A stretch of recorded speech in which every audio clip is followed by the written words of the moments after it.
प्राध्यापक मो. देशमुख, मोरेश्वर दामोदर देशमुख यांची ऊन ऊन खिचडी ही कविता एकत्र कुटुंब पद्धती आणि विभक्त कुटुंब पद्धती यातील फरकावर मिश्किल भाष्य करणारी एक प्रसिद्ध कविता आहे.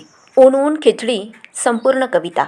ऊन ऊन खिचडी साजूकसं तूप, वेगळं राहायचं भारी सुख, एक नाही दोन नाही माणसं बारा, घर कसलं मेलं ते बाजारच सारा, सासूबाई मामांजी नंदा निधीर, जावेच्या पोराचे सदा पेरपेर, पाहुणे रावळे सण निवार, रांदा वाडा जीव बेजार, 10मध्ये दिलं ही बाबांची चूक, वेगळं राहायचं भारी सुख.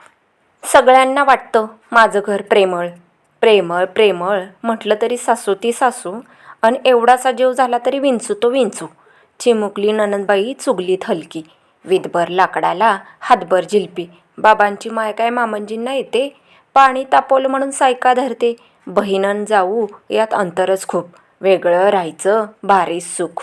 दोघांचा संसार सदा दिवाळी दसरा, दोघात तिसरा म्हणजे डोळ्यात कचरा, दोघांनी राहायचं छान छान लिहायचं, गुलुगुलू बोलायचं नि दूर दूर फिरायचं, आठवड्याला सिनेमा महिन्याला साडी, फिटतील साऱ्या बाई आवडी निवडी, दोघांचा असा स्वयंपाकच काय, पापड मेथकूट अन दह्याची साय, त्यावर लोणकळ साजूक तूप, वेगळं राहायचं भारी सुख.